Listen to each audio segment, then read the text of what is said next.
Dia tidak pernah tertidur, tidak pernah terkantuk. Lihat pada diri kita saat kita tidur. Kaki tidur, tangan tidur, mulut tidur, mata tidur, telinga tidur, pikiran tidur. Satu yang tidak pernah tertidur, nafas. Oh, ternyata yang gak pernah tertidur, gak pernah terkantuk itu adalah nafas. Gak pernah ikut tidur. Jadi siapa nafas?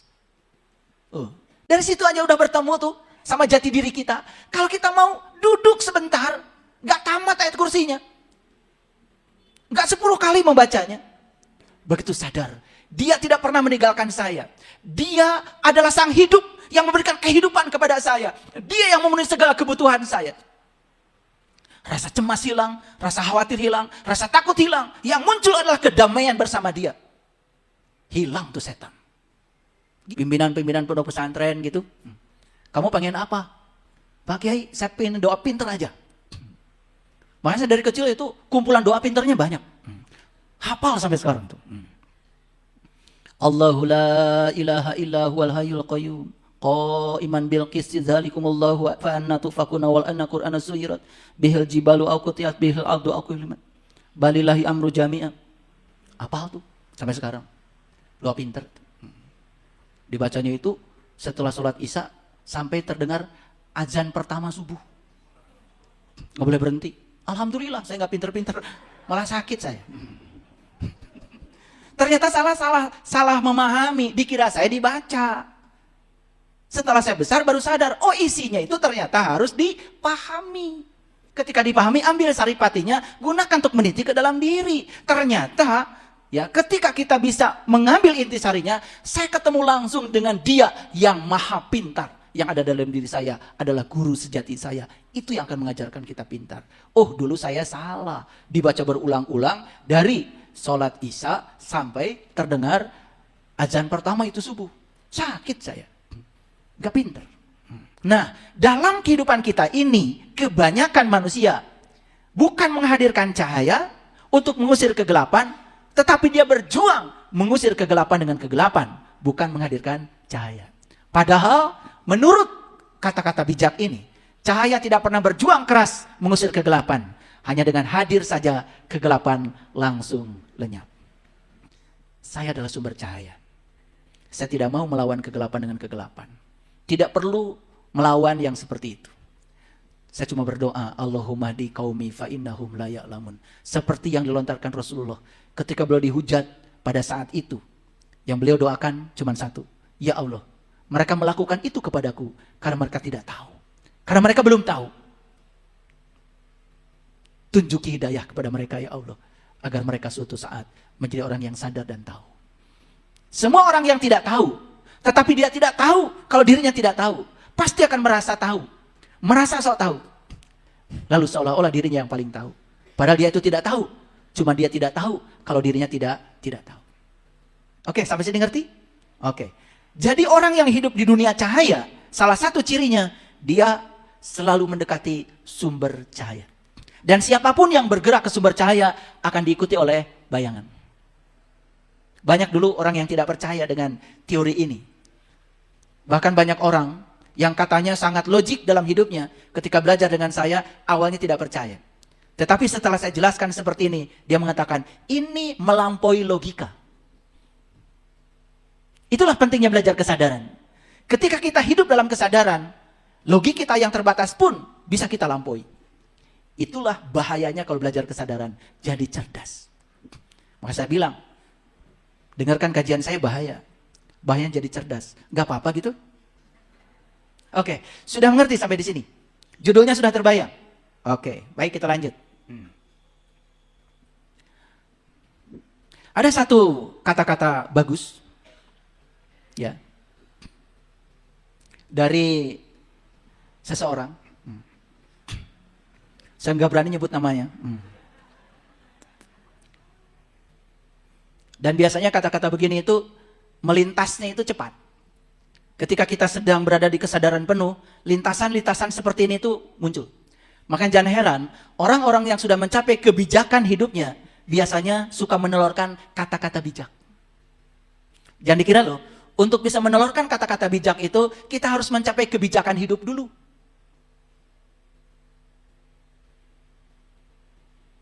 Oke. Cahaya tidak pernah berjuang keras untuk mengusir kegelapan. Hanya dengan hadir saja, kegelapan langsung lenyap. Ini intuisi yang datang pada saya. Cahaya tidak pernah berjuang keras untuk mengusir kegelapan. Hanya dengan hadir saja, kegelapan langsung lenyap. Cahaya melambangkan kebaikan, melambangkan kesabaran, melambangkan cinta. Kegelapan itu melambangkan keburukan, ketidaksabaran, kemarahan, ketakutan, ketiadaan cinta.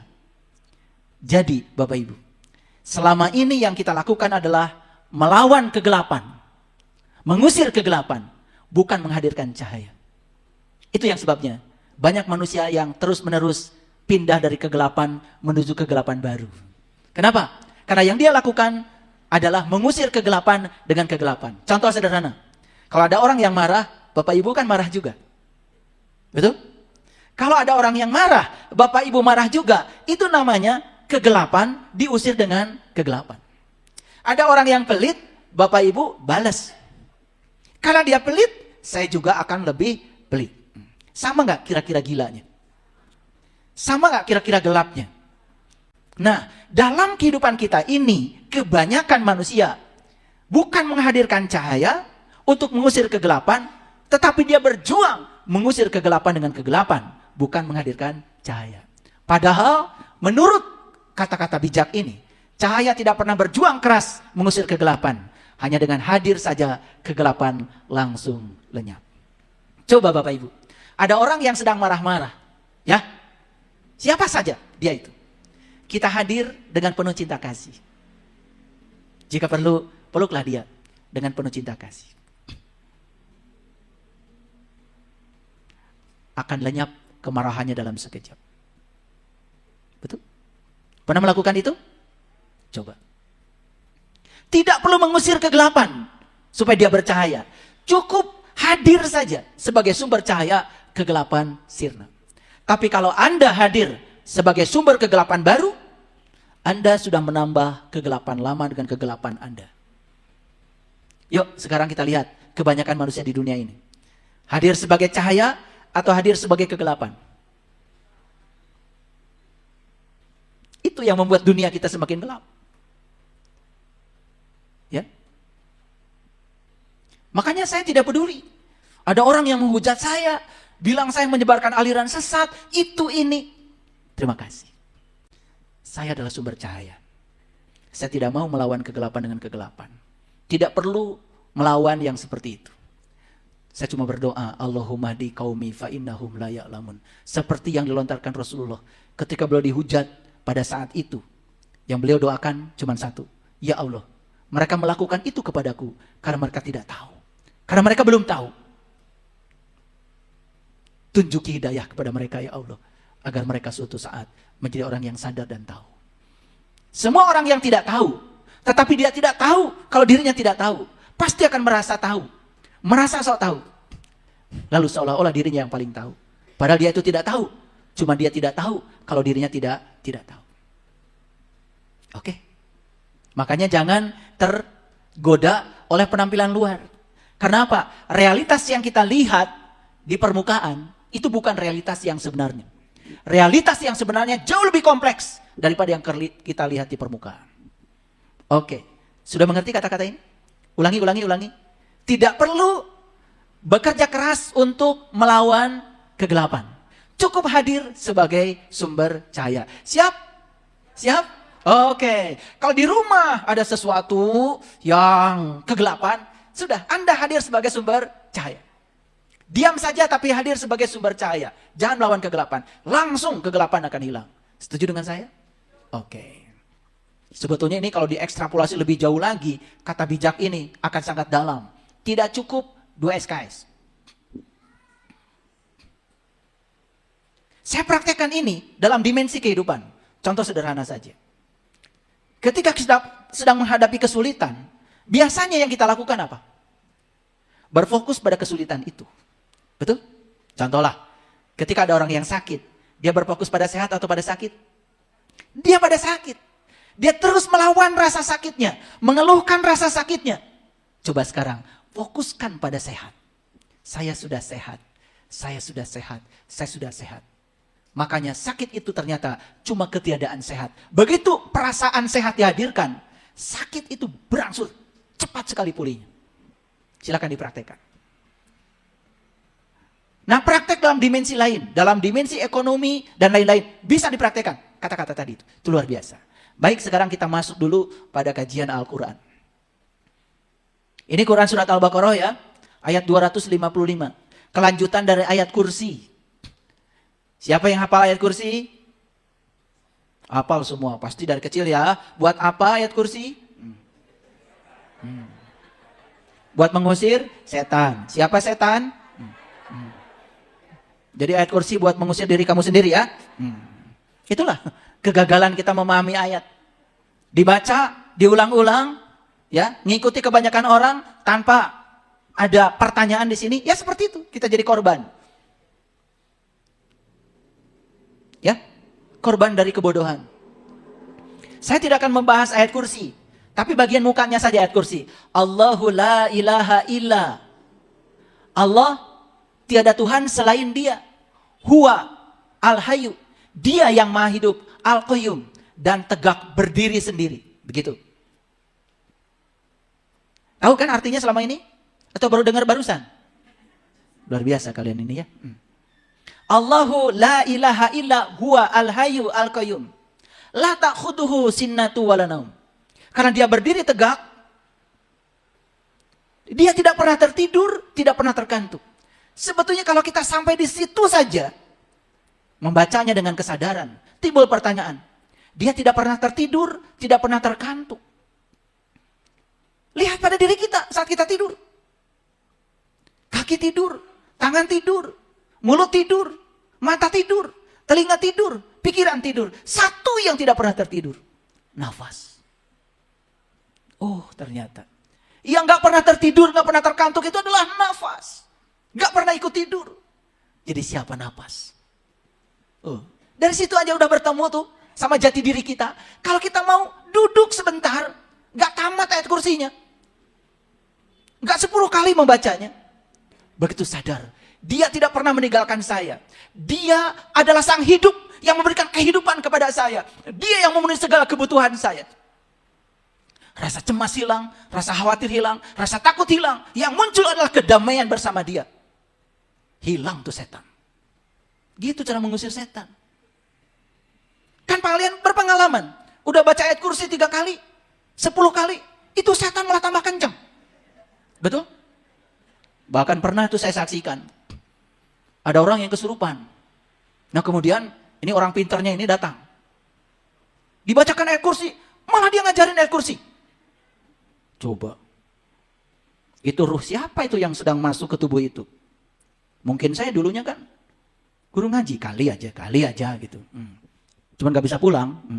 Makanya kalian mesti kelayangan di sini. Makanya begitu ada tubuh yang kosong, dia masuk. Dibacakan ayat kursi, lebih pintar. Guru ngaji kayak dulu.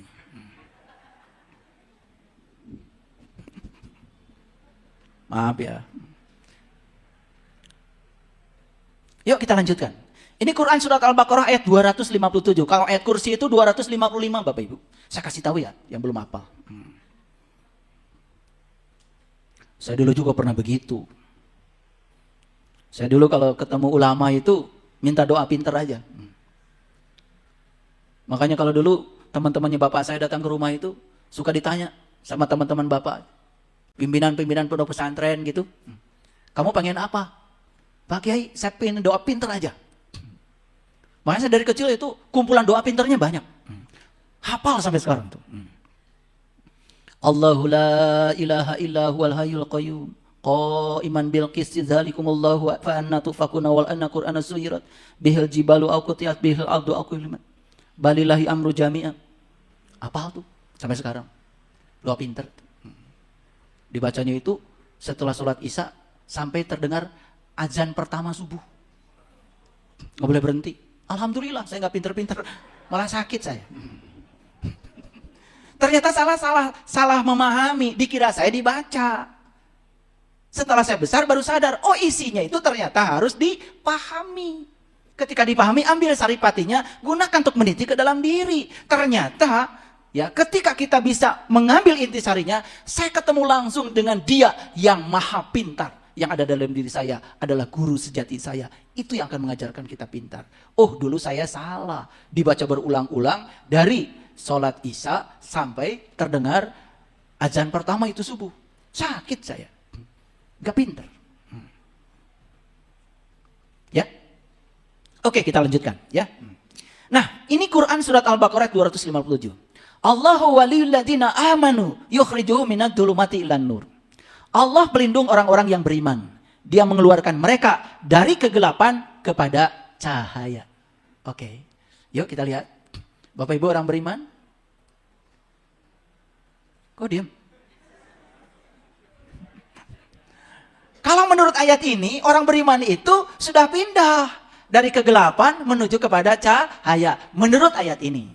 Kenapa? Kan pelindungnya Allah. Allah sendiri menyatakan dirinya adalah cahaya. Allahu nurun. Jadi ciri orang yang beriman itu jelas bercahaya. Jadi kalau ngaku beriman tapi apa ya kata-kata yang tepatnya itu? Rumek lah bahasa Inggrisnya ya. Jadi yang terpancar dari dirinya itu adalah frekuensi-frekuensi rendah. Bukan frekuensi tinggi. Ya. Kalau orang beriman itu bercahaya. Kalau dia bercahaya berarti sudah jadi sumber cahaya. Kalau dia menjadi sumber cahaya, hadir saja semua kegelapan sirna. Coba kalau Bapak Ibu datang ke satu tempat. Tempat itu langsung bercahaya. Orang-orang di situ yang sedang berantem jadi adem. Orang-orang yang sedang galau jadi damai gitu. Atau tambah damai, tambah galau. Kalau kita datang ke satu tempat, tempat itu atas kedatangan kita menjadi berubah lebih positif. Itu tanda bahwa kita sudah menjadi sumber cahaya. Sudah layak disebut orang yang beriman. Tapi kalau datang ke tempat itu, malah tempat itu jadi penuh dengan kemarahan, kegalauan. Karena kita membawa energi yang buruk. Ingat ya, energi itu menyebar. Apa yang dipikirkan, yang dirasakan, itu akan terpancarkan ke lingkungan. Lingkungan yang dapat vibrasi dan frekuensi energi kita, itu akan sama dengan kita. Itu namanya resonansi. Karena resonansi itu adalah proses komunikasi antar energi. Jadi antar energi itu bisa berkomunikasi. Saya bisa berkomunikasi dengan Bapak Ibu semua yang ada di sini. Dengan perantaraan getaran dan energi. Itulah hebatnya fisika kuantum. Ya, bahkan ada beberapa sahabat di bumi spiritual Indonesia yang diberi tugas oleh saya khusus untuk memberikan proses penyembuhan jarak jauh. Udah saya latih beberapa orang dengan menggunakan fisika kuantum. Bisa. Ya, pengen nggak Bapak Ibu? Pasti pengen. Ini dulu belum selesai. Ya, jadi Allah pelindung orang-orang yang beriman. Dia mengeluarkan mereka dari kegelapan kepada cahaya. Yes. Jadi orang beriman itu tempatnya di mana?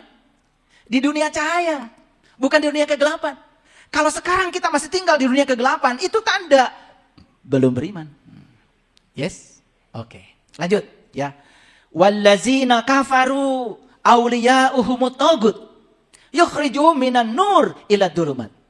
Dan orang-orang yang tertutup, ingat ya, yang tertutup, yang menutup dirinya, merasa paling benar, merasa paling hebat, tidak mau mendengarkan nasihat orang lain, tidak mau mendengarkan pikiran-pikiran baru, yang dia di zona nyaman, di pikiran lama, walaupun tidak melayani, pelindungnya adalah setan.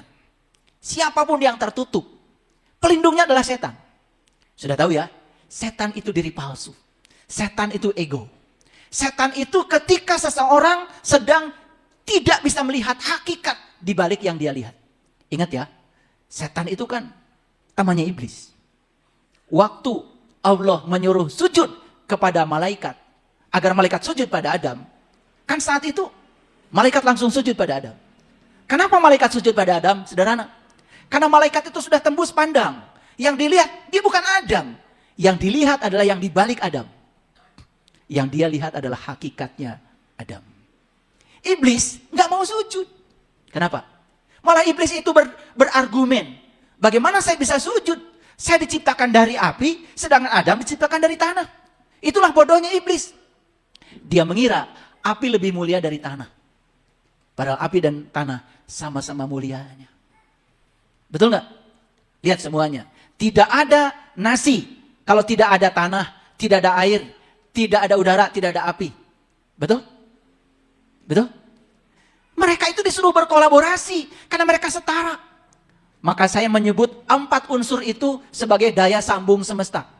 Dan 4 unsur itu diikat oleh satu energi yang bernama ruang kosong. Yang sering disebut dengan kecerdasan semesta tanpa batas. Kalau nggak ada ruang kosong, yang 4 pun tidak akan jadi apa-apa. Nah, begitu seseorang merasa dirinya lebih dari orang lain. Siapa namanya? Kan tadi ketika disuruh sujud pada Adam, dia nggak mau. Karena dia berargumen, Adam itu diciptakan dari tanah dan aku diciptakan dari api. Dia sedang mempersepsi seolah-olah api lebih mulia dari tanah. Jadi siapapun yang merasa dirinya lebih mulia dari orang lain, namanya siapa? Temannya iblis siapa namanya? Gitu. Makanya siapapun yang berguru kepada setan, yang berlindung kepada setan, dia hanya akan dipindahkan dari apa? Dari cahaya menuju kegelapan. Ulangi Bapak Ibu. Jadi yang pelindungnya adalah Allah, dia akan pindah dari gelap menuju cahaya. Yang pelindungnya adalah setan, ego, diri palsu. Karena dia masih tertutup terhadap cahaya itu, maka pelindungnya apa? Setan. Ketika dia berlindung kepada setan, dia selalu pindah dari cahaya menuju kegelapan. Ayo simpulkan. Jadi kalau orang yang pelindungnya Allah, tempatnya di mana? Di cahaya. Yang masih berlindung kepada setan, tempatnya di mana? Kegelapan. Paham sampai sini? Makanya nanti akan tahu Bapak Ibu. Bapak Ibu tuh pelindungnya siapa? Bentar lagi. Tapi paham ayat ini? Oke, kalau sudah paham, yuk kita lanjut. Mereka itu, siapa mereka? Yang pelindungnya adalah setan. Yang tertutup terhadap cahaya. Tempatnya apa? Mereka itu adalah penghuni neraka. Mereka kekal di dalamnya. Nah, saya perlu jelaskan Bapak Ibu. Kenapa kalau ada neraka, kekal di dalamnya? Lihat saya semuanya. Kenapa kalau ada neraka, kekal di dalamnya? Gini ceritanya. Bapak Ibu tahu kan, udah dengar kajian saya. Kalau perasaan itu adalah kreator kehidupan kita. Oke? Sudah tahu kan? Oke. Pikiran, perasaan, keyakinan itu kreator kehidupan kita. Sudah setuju itu ya? Oke, lihat saya semuanya. Saya berpikir baik dan merasakan baik. Saya berkeyakinan baik. Maka apa yang saya pikirkan, saya rasakan, saya yakini akan jadi kenyataan. Oke? Ini kenyataan yang terjadi baik apa buruk? Baik, karena saya berpikir baik, merasa baik, berkeyakinan baik. Yang terjadi baik. Yang baik ini Bapak Ibu, apakah bisa nggak mempengaruhi pikiran, perasaan, dan keyakinan kita lebih baik? Bisa. Karena saya sudah mendapatkan yang baik, realitasnya, maka realitas yang baik ini mempengaruhi pikiran saya tambah baik, perasaan saya tambah baik, keyakinan saya tambah baik. Berarti saya bisa menciptakan realitas yang jauh lebih baik. Yes? Ini yang lebih baik akan berpengaruh nggak pada pikiran saya? Berarti pikiran saya jauh lebih baik lagi. Perasaan saya jauh lebih baik lagi. Keyakinan saya jauh lebih baik lagi. Makanya, di surga itu kekal. Makanya kalau saya perhatikan ya, kenapa ada orang kaya tambah kaya? Itu siklusnya seperti itu. Nah, kenapa yang miskin tambah miskin? Kejadiannya begini. Ini pikirannya sudah buruk.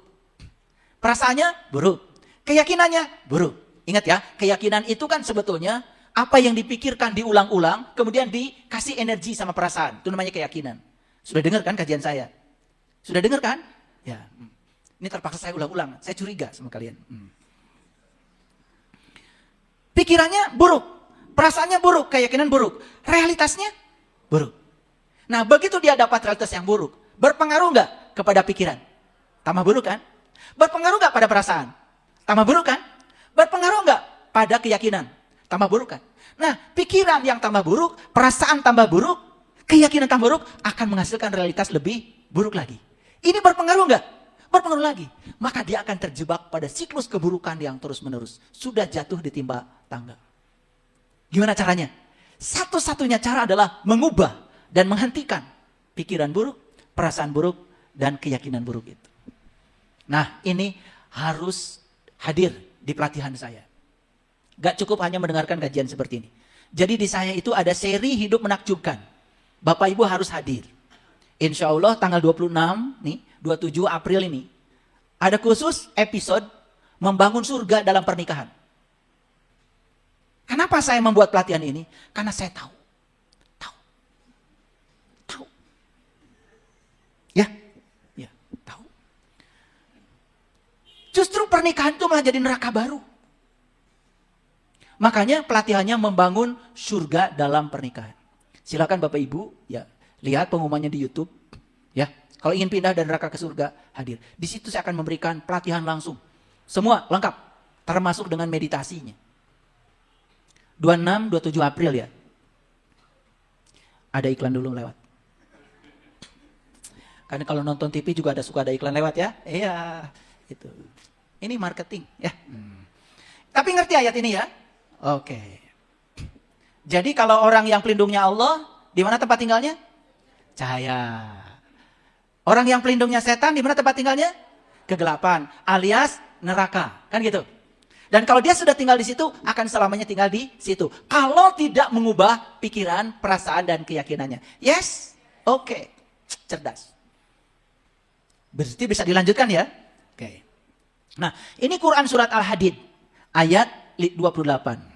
Auzubillahi minasyaitonirrajim. Bismillahirrahmanirrahim. Ya ayyuhallazina amanu taqullaha wa aminu birasulih yu'tikum kiflaini min rahmati wa yaj'al lakum nuran tamsuna bihi wa yaghfir lakum wallahu ghafurur rahim. Hai orang-orang yang beriman. Siapa yang dihaikan? Orang beriman. Tempatnya di mana tadi? Di dunia cahaya. Oke. Sudah jadi sumber cahaya? Sudah. Sumber cinta? Sudah. Sumber keberkahan? Sudah. Ya? Sudah nggak ada lagi yang tersakiti oleh dia. Ya? Ya? Pengen nyubit sama kalian itu. Bajunya sudah kayak orang beriman. Dandanya sudah kayak orang beriman. Tapi masih banyak yang tersakiti oleh kalian. Pengen nyubit saya. Padahal jelas kata Nabi, tidak disebut orang beriman jika dia tidur nyenyak sementara tetangganya saja tidak bisa tidur karena kelaparan. Makanya kalau mau makan itu kalian keliling dulu. Keliling dulu. Di sekitar rumahmu aja. Ada nggak yang keluar kelaparan? Jangan terus makan. Saya suka memerintahkan orang yang kerja di rumah. Coba. Makanya kalau ke warung itu tanya, siapa di sini yang susah? Siapa yang tidak punya beras? Selalu ada cadangan beras buat mereka. Saya sendiri tidak makan nasi.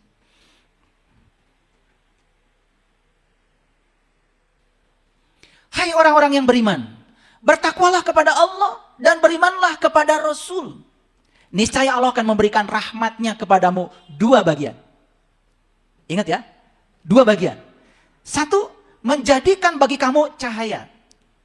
Yang dengan cahaya itu kamu dapat berjalan di muka bumi. Itu bagian yang pertama. Jadi orang yang beriman itu bukan sebagai cahaya lagi. Karena dia oleh Allah dijadikan sebagai cahaya. Ini kalau ngajinya lebih dalam lagi nih tauhidnya, saya jelaskan sedikit ya. Kan Allah sudah meniupkan ruhku kepada kita. Di Quran surat Al-Ankabut dikatakan, setelah ruhku itu ditiupkan kepada diri kita, maka Allah menjadikan ruh itu sebagai cahaya. Yang dengan ruh itu yang sudah jadikan cahaya, kita mengerti apa itu iman, kita mengerti apa itu kitab. Begitu kata Al-Quran. Saya batasi dulu ya pembahasan ini. Kalau tauhid kita sudah sampai di situ, tauhid bukan kata-kata. Tauhid bukan sekedar keyakinan. Tapi tauhid sudah mewujud menjadi akhlak. Menjadi tindakan. Tahaluk bi akhlakillah. Berakhlak seperti akhlaknya Allah. Bapak Ibu. Luar biasa. Kehidupan kita luar biasa. Jadi siapa yang beriman dan bertakwa kepada Allah. Dan beriman kepada Rasulnya. Niscaya Allah akan menjadikan rahmatnya kepadamu 2 bagian. Ada 2 bagian. 1, menjadikan bagi kamu cahaya. Yang dengan cahaya itu kamu dapat berjalan. 2, dia akan mengampuni kamu. 2 ya. Mau dapat 2-duanya? Mau. Ya. Syaratnya apa? Beriman dan bertakwa kepada Allah. dan beriman kepada Rasulnya Allah. Makanya Bapak Ibu jangan asal bicara. Gimana caranya beriman? Gimana cara bertakwa? Cari guru yang ngerti. Yang bisa mewujudkan itu menjadi kenyataan hidup. Bukan sekedar kata-kata. Cari para pewaris ilmunya, para nabi, para rasul. Karena lewat mereka kita akan tahu esensi dari tauhid yang sebenarnya. Dan Allah Maha Pengampun lagi Maha Penyayang. Ini ayat yang kedua. Kita lihat ayat yang ketiga. Ini Quran surat Asy-Syaff. Surat ke-61 ayat yang ke-8.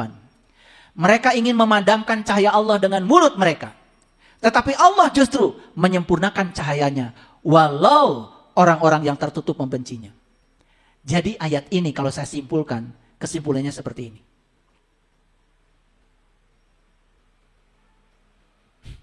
Kesimpulannya. Baca. Cara Allah menyempurnakan cahayanya pada diri kita adalah dengan menghadirkan orang-orang yang berusaha memadamkan cahayanya. Hebat ya? Ada kontradiktif di sini? Perhatikan saya. Jadi ketika kita ingin menuju cahaya Allah dan kita sedang disempurnakan cahaya Allah kepada kita, maka Allah akan menghadirkan orang-orang yang akan berusaha memadamkan cahaya Allah yang dikirim kepada kita. Justru mereka yang dihadirkan untuk memadamkan kita, itulah cara Allah menyempurnakan cahayanya. Mengerti Bapak Ibu? Ini berlawanan ya, berlawanan. Karena ayatnya kan jelas, ayatnya tadi jelas. Oke, saya ulang lagi deh. Mungkin belum ngerti ya. Mereka ingin memadamkan cahaya Allah dengan mulut mereka. Jadi banyak sebenarnya orang-orang yang tidak mengerti. Lalu berusaha memadamkan cahaya Allah dengan mulut mereka. Bisa dengan hujatan, bisa dengan penghakiman, bisa dengan apa saja. Banyak? Banyak. Gak usah saya ceritakan ya. Bajunya sih putih. Ininya juga putih. Tetapi dalamnya gak putih. Masih kotor. Nah, mereka ingin memadamkan cahaya Allah dengan mulut mereka. Tetapi Allah justru menyempurnakan cahayanya. Jadi cara Allah menyempurnakan cahaya kita itu justru dihadirkan yang sebaliknya. Saya mau nanya Bapak Ibu, ingin gak Bapak Ibu bercahaya? Siap gak kalau dihadirkan orang-orang yang berlawanan dengan yang Bapak Ibu mau? Siap? Karena merekalah yang akan menjadi marga lantaran kita semakin bercahaya. Saya masih ingat kata-kata Jalaluddin Rumi. Beliau mengatakan, jiwa-jiwa yang sempurna itu tidak mungkin tidak melewati kesedihan. Seperti bumi yang diguyuri hujan. Ketika hujan turun ke bumi, bunga berwarna-warni tumbuh. Semua yang ditanam tumbuh subur. Karena ada air hujan. Bapak Ibu, semua penderitaan, kesedihan yang kita lalui dalam kehidupan kita, sebetulnya itu adalah cara Dia sedang menyempurnakan jiwa kita. Sadar? Sadar? Oke. Setelah ini sadar ya, oh ternyata semua orang yang menyebalkan, semua orang yang dihadirkan semesta kepada saya, ternyata ini adalah cinta kasih semesta untuk membuat cahaya saya semakin besar. Biar saya jadi mercusuar di semesta ini. Begitu? Oke. Udah mulai semangat sekarang? Oke. Sudah bisa melihat semua yang disebut buruk itu adalah berkah? Oke, bagus, bagus. Itu tanda orang yang sudah memperoleh kemenangan. Makanya di ayat selanjutnya. Di Quran surat Al-An'am ayat 122. Dan apakah orang yang sudah mati, kemudian dia kami hidupkan, dan kami berikan kepadanya cahaya yang terang benderang. Yang dengan cahaya itu dia dapat berjalan di tengah-tengah masyarakat manusia. Serupa dengan orang-orang yang keadaannya berada dalam gelap gulita. Yang sekali-kali tidak dapat keluar daripadanya. Demikianlah kami jadikan orang-orang yang tertutup memandang baik apa yang mereka telah kerjakan. Lihat Bapak Ibu. Orang yang masih tertutup pandangan batinnya. Dia suka tertipu oleh pemandangan luar. Kulit. Dia tidak tahu esensi di baliknya. Maka dia selalu memandang apa yang dia kerjakan itu yang paling baik. Karena memang tertutup. Maka kerjaannya menghakimi dan menyalahkan orang lain. Lihat itu. Orang yang masih begitu itu sebenarnya masih tertutup. Nah, kembali kepada kata-kata Allah di ayat ini. Dan apakah orang yang sudah mati, kemudian dia kami hidupkan, dan kami berikan kepadanya cahaya yang terang benderang. Ini mati apaan? Mati apaan? Mati apaan Bapak Ibu? Bukan mati beneran. Tetapi orang yang dalam hidup ini sudah mati. Mati apanya? Mati kesadarannya. Orang yang mati kesadarannya itu seperti orang yang berharap matahari, tetapi dia tinggal di kamarnya yang gelap gulita. Bapak Ibu, perlukah kita mengejar matahari? Tidak perlu. Hanya kita perlu pindah dari kamar kita yang gelap gulita itu keluar. Sinar matahari sudah menunggu kita. Saya kasih tahu Bapak Ibu, cahaya sejati sudah menunggu dalam diri kita semua sekarang. Tidak usah kita mengejar cahaya. Hanya menghilangkan semua penghalang dalam diri kita. Cahaya itu akan bersinar kepada kita. Dan jiwa kita akan tersinari dengan cahaya yang terang benderang. Apakah sama kata Allah? Ini ada orang yang sudah mati, kemudian dia dihidupkan oleh Allah. Dan kami berikan kepadanya cahaya yang terang benderang. Jadi ciri orang yang hidup menurut Allah, dia sudah memperoleh cahaya yang terang benderang. Jadi ciri orang hidup, dia tinggal di tempat yang bercahaya. Jadi kalau orang yang masih mati dan tertutup, tinggalnya di mana? Di tempat yang gelap. Itu esensi dari ayat ini. Nah, kesimpulannya sudah saya buat tadi. Jadi cara Allah menyempurnakan cahayanya pada diri kita dengan menghadirkan orang-orang yang berusaha memadamkannya. Jadi ada orang yang memaki-maki kita. Sekarang kita lihat sebagai siapa itu? Dia sedang dihadirkan untuk menyempurnakan cahaya kita. Ada orang yang menyakiti kita. Siapa itu? Dia sedang dihadirkan oleh Allah untuk menyempurnakan cahaya kita. Ada orang yang tidak sabar datang kepada kita. Dia sedang dihadirkan oleh Allah untuk menyempurnakan cahaya kita. Ternyata kalau ingin sempurna cahaya kita, kita harus berani untuk menerima semua yang dihadirkan semesta pada kita, sekalipun itu berlawanan dengan kita. Siap apa tidak? Siap? Nah, ini kalau mau ngaji beneran ya harus begini, dikasih tantangan. Ya. Makanya saya berusaha untuk membuka kulit-kulitnya supaya masuk sedikit aja, walaupun tidak terlalu dalam. Itu saja sudah luar biasa. Bayangkan kalau Quran yang hebat ini cuma dibaca Arabnya saja berulang-ulang. Dapat apa? Kita hari ini tidak butuh penghafal Al-Quran. Kita butuh pengamal Al-Quran. Dunia sekarang tidak butuh penghafal. Dulu butuh penghafal karena dulu belum ada memori. Sekarang dunia butuh para pengamal Al-Quran. Dulu ya butuh di zaman itu. Karena waktu itu kertas belum ada. Pensil belum ada. Ditulis di batu, ditulis di apa. Saat itu sulit untuk tulis menulis. Tapi sekarang Quran pun sudah digital. Semua para sahabat sudah punya 30 juz kan di sini? Ya. Dunia sekarang sedang tidak butuh para penghafal. Tapi butuh para pengamal. Sekarang. Kalau dulu sih masih butuh. Saat itu belum ada memori. Bahkan sekarang memori pun sudah tera. Tahu tera? Ini harus diajarin juga kayaknya kalian tuh ya. Kalau 10 pangkat 3, 1000 namanya kilo. Kalau 10 pangkat 6 namanya mega. 10 pangkat 6 itu 1,000,000,000 itu mega. Kalau 10 pangkat 9 itu namanya giga. 10 pangkat 9 berarti nolnya ada 9. 1,000,000,000,000 itu namanya giga. 10 pangkat 12 namanya tera.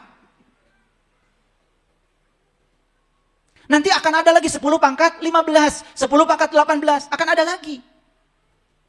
Nah, kalau 10 pangkat min 3 itu namanya mili. 10 pangkat min 6 namanya mikro. 10 pangkat min 9 namanya nano.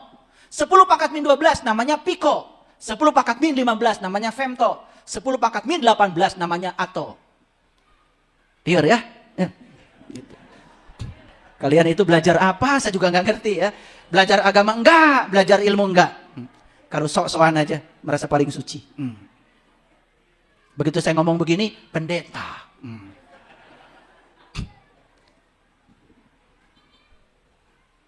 Yuk, sekarang kita cek. Kita ini sudah tinggal di tempat gelap atau sudah di tempat terang? Yuk, perhatikan. 1. Bekerja digerakkan oleh rasa takut. Takut miskin, takut kekurangan, takut tidak dihargai orang, dan semua takut-takut yang lain. Takut tidak kebayar cicilan, begitu apa tidak? Kalau kalian bekerja masih digerakkan oleh rasa takut, bukan digerakkan oleh Allah, itu tanda kalian masih tinggal di tempat gelap. Uang, kebahagiaan, kesuksesan harus diperjuangkan dengan keras. Sehingga uang itu, bayangan itu dikejar terus. Bukan mengejar kita. Begitu apa tidak? Ada yang masih kerja keras cari uang? Kerja keras cari kesuksesan? Dan semua harus diperjuangkan dengan keras? Kalau itu yang terjadi, itu masih tinggal di tempat gelap. Kebahagiaan bergantung pada situasi di luar yang terus berubah. Lihat saya semuanya. Apakah Bapak Ibu hari ini bahagianya sudah tidak bergantung pada situasi yang di luar? Apapun yang di luar, saya tetap bahagia? Sudah begitu? Belum? Masih gelap. Kesuksesan dikaitkan dengan pencapaian akademik, pencapaian jabatan, pencapaian hubungan. Kalau itu yang menjadi standar, itu versi kita, itu tanda kita masih dalam kegelapan. Maaf Bapak Ibu. Banyak orang menganggap kesuksesan itu pencapaian akademik. Gelar-gelarnya sudah nempel banyak. Bahkan gelar itu dipakai di mana-mana. Saya kasih tahu ya, yang masih suka pakai gelar pada nama-namanya, itu orang yang gak percaya diri. Ya, jadi kalau gelarnya banyak ya, itu orang nggak percaya pada dirinya sendiri. Bagaimana orang lain bisa percaya sama dia? Kalau nggak pakai untayan gelar-gelar itu dia nggak percaya. Hidup tuh nggak usah pakai gelar, Bapak Ibu, pakai kompetensi. Lepas semua atribut-atribut itu. Jika perlu lepas jubah kita, turun ke bawah. Baru benar itu. Pencapaian jabatan. Jadi RT, jadi RW, jadi camat, jadi gubernur, jadi bupati, jadi presiden. Itu ukuran kesuksesan yang kita sebut. Kalau itu yang kita sebut, kita masih dalam kegelapan. Ada nggak orang memiliki kekuasaan yang tinggi, tapi kekuasaannya hanya digunakan untuk apa? Hanya untuk dirinya sendiri, hanya untuk kelompoknya, hanya untuk orang-orang yang mendukungnya. Dan dia lupa pada orang lain. Ada yang kayak gitu. Kalau kita mencapai sesuatu yang disebut tinggi oleh kita, hanya berbasis pada diri kita, golongan kita, itu adalah kegelapan. Ada yang takut ketidakpastian? Ada. Padahal hidup itu tidak pasti. Hidup itu perubahan.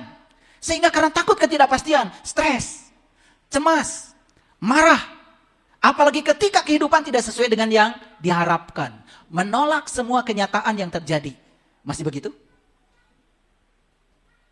Masih begitu tidak? Udah enggak? Bagus, bagus. Tapi kalau masih begitu, itu tanda kita masih tinggal di tempat yang gelap. Terjebak dalam penderitaan. Seolah-olah tidak ada jalan keluar. Sudut pandang sangat sempit. Lihat saya semuanya. Begitu ada kesulitan, terjebak dalam kesulitan. Seolah-olah tidak ada jalan keluar. Seolah-olah itu ada akhir dari kehidupan. Tidak percaya pada Allah yang ada di dalam dirinya. Seolah-olah itu adalah akhir dari segalanya. Kalau itu yang terjadi, berarti kita masih tinggal dalam kegelapan. Ada nggak yang mengisi kekosongan waktu, hanya hiburan, belanja, senda gurau, menghakimi orang, membicarakan keburukan orang? Ada nggak? Ada apa tidak? Dia masih tinggal dalam kegelapan. Terikat pada materi, kepemilikan, status sosial, yang membuat dia menjadi sombong, serakah, tidak pernah memikirkan orang lain. Itu tanda dia masih dalam kegelapan. Jadi janji saya sekarang sudah terbukti? Oke, Bapak Ibu bisa tahu sekarang tinggal di mana? Ya, oke. Ya, tinggal. Wah, kan yang terangnya belum dijelaskan. Oke, nggak apa-apa. Ya, merasa sebagai makhluk yang terpisah dari semesta, sehingga hidup dikendalikan oleh ego. Setiap orang yang merasa dirinya terpisah dari orang lain, terpisah dari makhluk lain. Lihat, orang seperti itu. Dia hanya mementingkan dirinya sendiri. Padahal, tidak ada yang dia butuhkan hasil sendiri. Bapak Ibu sekarang lihat aja baju yang kita pakai ini. Siapa yang nanam kapasnya kita tidak tahu. Siapa yang menenun kapas menjadi benang kita tidak tahu.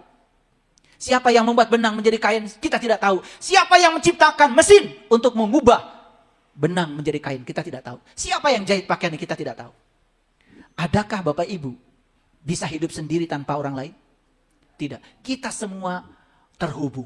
Kita semua penting. Makanya orang yang merasa dirinya seolah-olah lebih penting dari orang lain, bahkan di jalan pun orang harus menyingkir, itu tanda masih tinggal dalam kegelapan. Saya tempo hari mau ceramah di Blitar. Sudah disiapkan mobil oeng-oeng itu, yang berisik di jalan itu. Saya suruh pulang. Pulang. Gimana ayah? Kan ayah harus tepat waktu. Gak apa-apa. Malah nanti saya tidak bisa menikmati perjalanan. Orang harus menyingkir karena kita. Buat apa? Kita merasa diri kita lebih penting dari orang lain. Semua yang hidup di semesta ini setara dan sama pentingnya. Saya suruh pulang.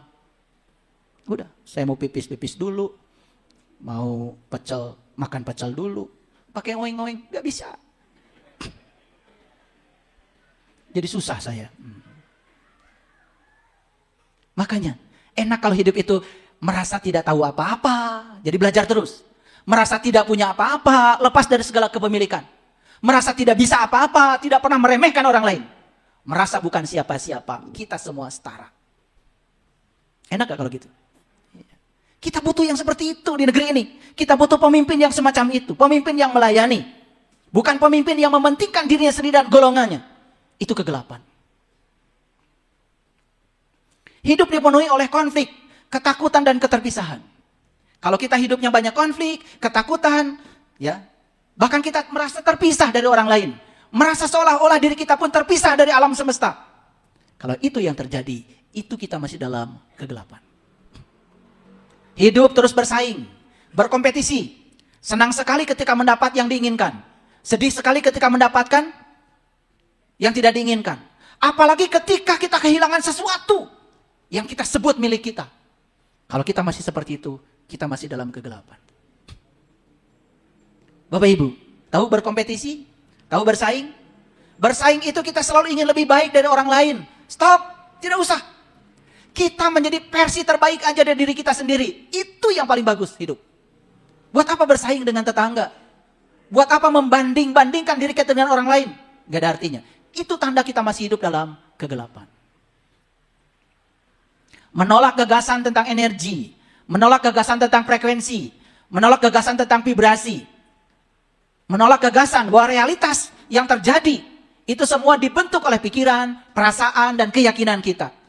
Kalau itu kita masih menolak, kita masih tinggal dalam kegelapan. Ilmu pengetahuan semua sudah sepakat menuju ke sana.